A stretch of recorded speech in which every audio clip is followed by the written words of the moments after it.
Well, TGIF, today is Friday, and well, boy oh boy do I have some interesting coins to share and show with you. Now, I have two which are your normal staples that have been sent in by the silver trader. Well, they're not really that normal, so I urge you to have a look, see what you think, and of course, check out the links under this video for more information, i.e. to contact the silver trader myself or the precious metal forum. With that being said, let's find out what these two coins are really all about, because I'm actually excited. Are you? Here we go.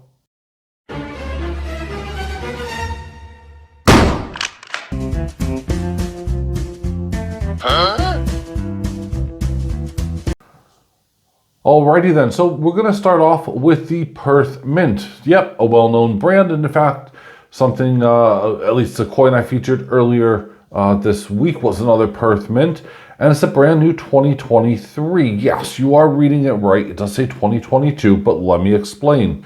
First off, on the face side here, we have a $1 denomination, and we have, of course, Jody Clark has done the portrait of Queen Elizabeth II, or shall I say late Queen Elizabeth II.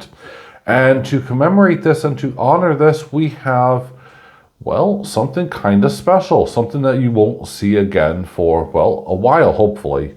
And we have, of course, the time that she has served her, her country, proud.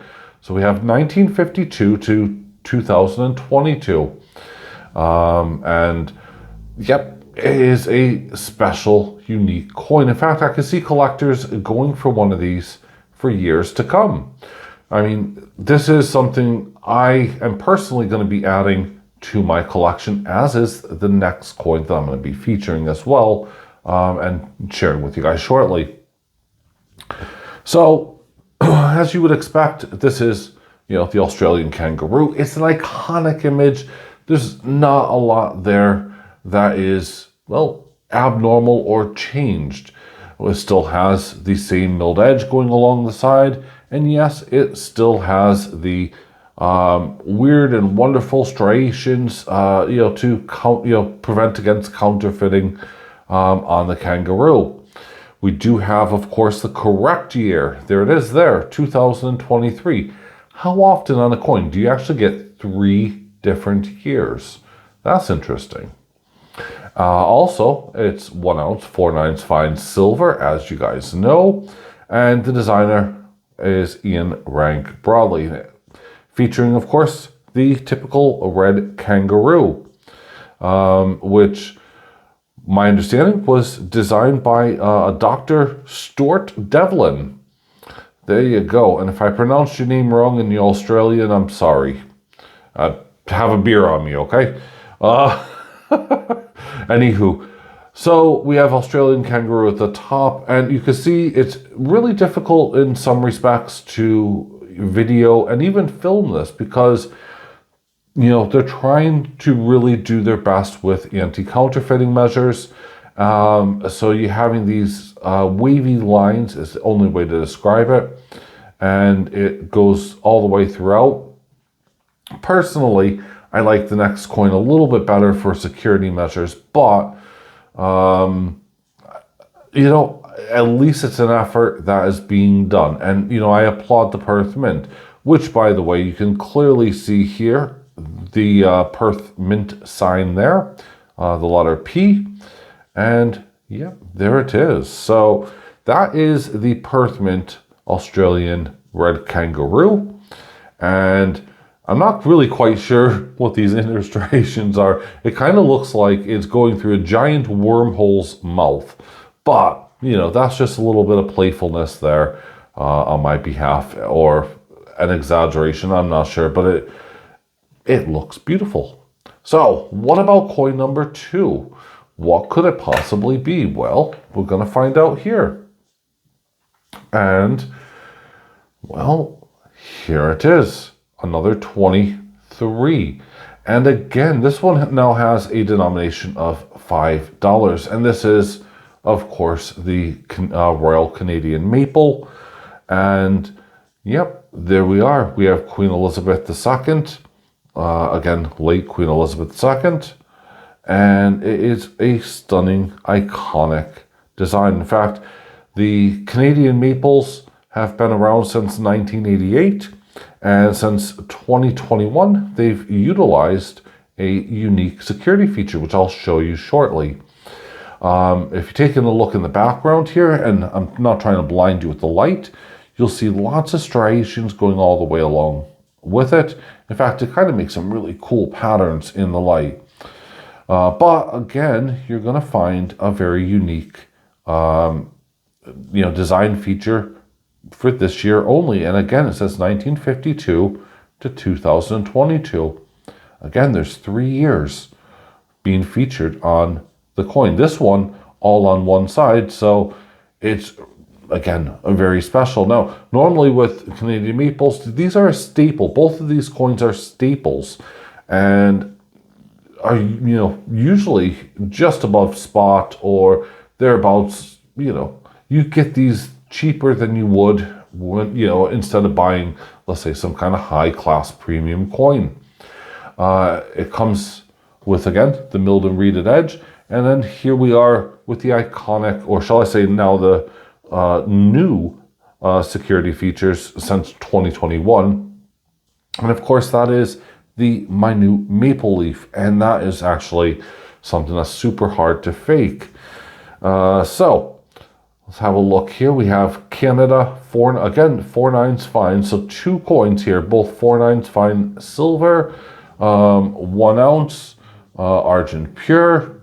Again, there we go. Look at this, actually. I'm actually really impressed with this maple leaf because it almost looks like it's a proof maple leaf, which normally I would be incredibly worried about and suspicious, because if something looks this good, especially a Canadian maple leaf, I'm always dubious. And I thought, it must be a fake.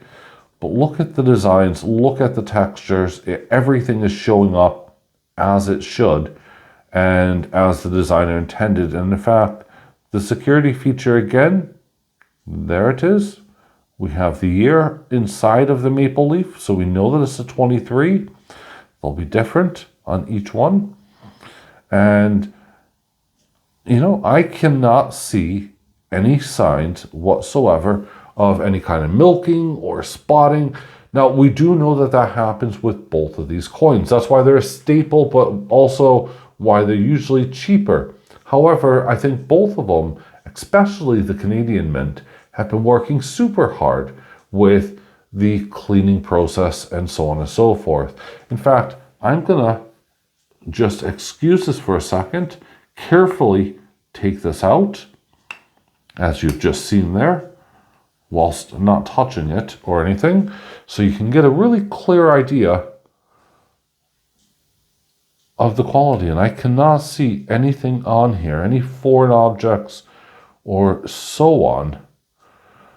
Please note that they may still have problems in the future. I'm not going to be the one to, say these are perfect and that's it, because, chances are I'm going to be lying if I say that. In fact, I'm not going to give anyone false hope. But at the moment, look at this. I mean, this really is a stunning design. And yes, I'm not holding it at all by the silver. I'm well aware of all of that. But yeah, not a single sign of milking at all. Not a single sign of spotting. Not a single scratch mark.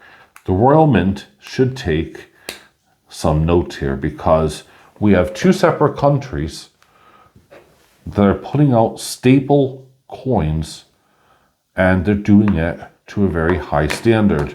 Now, although the red kangaroo here may be kind of a simplistic design, well, in comparison, I guess, to the maple, I, of course, am leaning far towards the maple because it's just shiny. It really is. This looks like it's a proof coin. It surprised me. Whereas, of course, the kangaroo, well, again, it's a staple. I'm actually buying both. And I'm buying it for 2 reasons. One, it's a staple. It's one of those coins that, in principle, if you're new to stacking, you should be looking to be buying one of these, and there's a couple of others. And as you'll see in the upcoming weeks, some of those staples that we used to heavily rely on are really not a staple anymore. But the other reason, of course, is, well, that reference to late Queen Elizabeth. And, you know, this is a very special year. And the more I have of these, I don't know. I think that definitely, in fact, I will almost put my reputation on, they'll definitely hold their premiums. And perhaps in a decade or two, will go up substantially. Now, whether or not I'll be around to see that is probably nil, in my opinion. But what I do like is that, you know, my kids will be able to enjoy the fruits of all of this. So what's your thoughts and opinions on it? Let me know in the comments down below. I'm sorry for that little bit of rambling there. Have a great weekend, everyone, and I'll see you guys on Monday. Well, have fun. Bye for now.